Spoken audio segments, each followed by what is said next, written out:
What's up, guys? Barry Game here, back with some more Idle Heroes. And earlier today, you guys saw an Aspen dungeon run with Lord of Fear Aspen when a Rui Scepter is best. Now what we're going to be doing is jumping into a very different scenario. We pretty much have a very strong Lord of Fear Aspen, Giant Killer, skill damage, holy damage, and we're going into Purgatory, I believe 200 plus.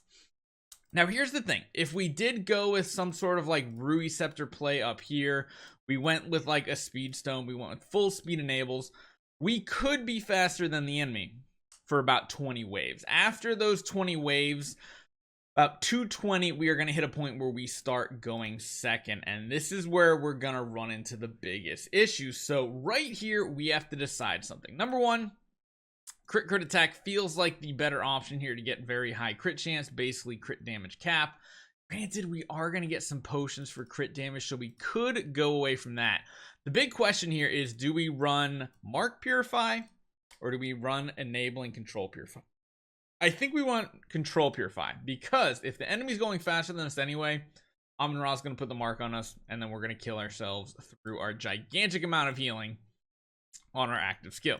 So I think this is the way we're going to run him. We do have some Destiny transition nodes here, which I like that, and reduce their attack. Yeah, that's probably the right play here as well. So we're going to go the offensive mode with Melodic Strings, with Giant Killer, and we're going to see what we can do with just pretty much pure damage this time. So we'll just chuck all of our heroes in.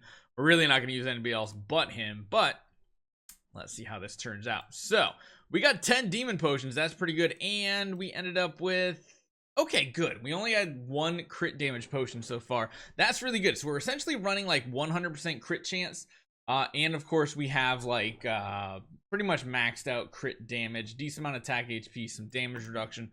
All these things look pretty good to me. So now we need to see what we can do in 200 plus. We do have Giant Killer, and yeah, once you're up to these higher game modes, you have these really weird situations where the back line staggers, and they have yet to fix it. So we don't have much damage reduction on this hero.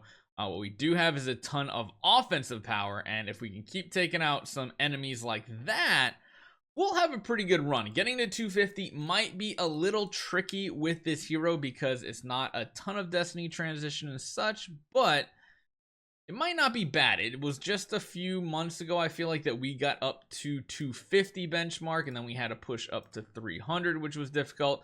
The big thing here, and I don't know about this account, we need to see, because Sword Flash is a tricky hero here. Do we have the Ranger pet? We do. So we have a little bit of dodge offset, just a little bit. So we'll have to see if we get lucky here, because again, we kind of just need to use our hero whenever possible. Don't know if we're going to get much further, because again, we're still going to be taking a lot of incoming damage.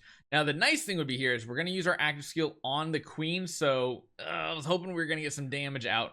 Luckily it does keep her feared, but again, she gets to go first anyway, so this could literally be it, and this is what makes this difficulty so hard to do. Now we are doing damage.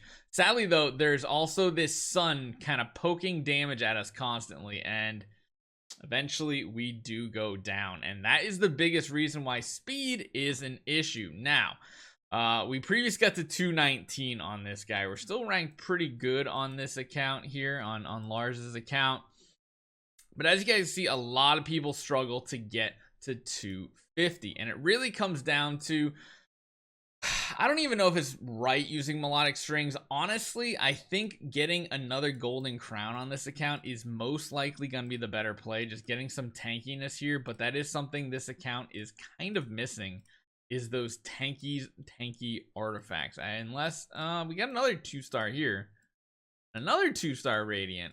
We have a lot of crowns, they're just none of them are maxed out, which is interesting. So next time we jump in, we might need to do just that, because it does look like Lord of Fear Aspen with the Melodic Strings seems to be a little too weak. Now honestly, if you did have the chance, I would probably in this difficulty run an Augustus Magic Ball with something like speed attack or speed crit. Probably speed attack overall would be better.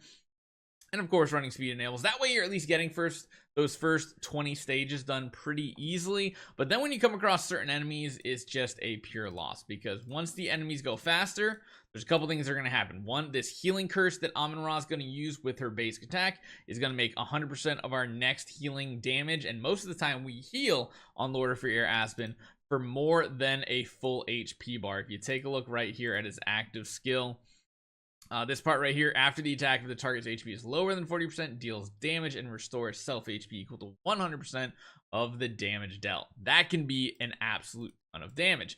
What that also means is other heroes are going to be automatic losses for Lord of Your Aspen, like Penny, because Penny gets reflection armor, offsets 50% of the next received damage, and reflects it back. So again, this is almost just as bad, it feels like, as Lord of Your Aspen hitting an active with that healing curse on. Reflects it back, really, really bad. And like you just saw right there, the original Shia from way back in the day. Yeah, this is the one that's really, really rough, because whenever she uses an active or basic attack, she gets that 1 layer of sharpness.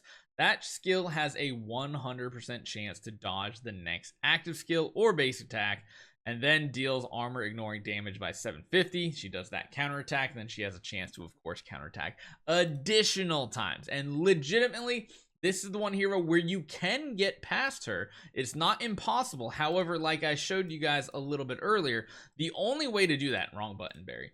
The only way to do that is this Starspawn right here. That is what it means when it says dodge offset. So even though it says 100%, technically that can be lowered by dodge offset. I don't even know if we have a treasure train with dodge offset at this point. I have to go on our main account just to see if there are any treasures. I feel like there isn't. I feel like dodge offset is something you rarely ever get. Prioritizing this hero up to level, or this Starspawn up to 140 pretty big, and then kind of re-rolling the destiny buff, try to hit the highest dodge offset, I think is one of the most important things to do if you are maining a Lord of Your Aspen like this, because it doesn't matter how much damage he can do, doesn't matter if he can survive tons of hits, because in reality he survived a long time. The issue being he just couldn't get past the 100% dodge that Sword Flash kept coming. We had that one turn where it kind of like wore off and then came back, but she had an active skill and she got around the fear, and it's like, it's so close, but in reality that's what you need. You need luck to dodge Amun-Ra waves, Penny waves, and Sword Flash. You don't need a dodge. Just need to make sure she doesn't dodge with her sharpness ability. So let me know what you guys think. Hopefully you guys enjoy this, and we'll have some more Aspen Dungeon content coming. Hopefully with Lord of Your Aspen, because that's what most people are pushing with. Let me know if you guys are in a similar situation on your account, and I'll see you guys next time.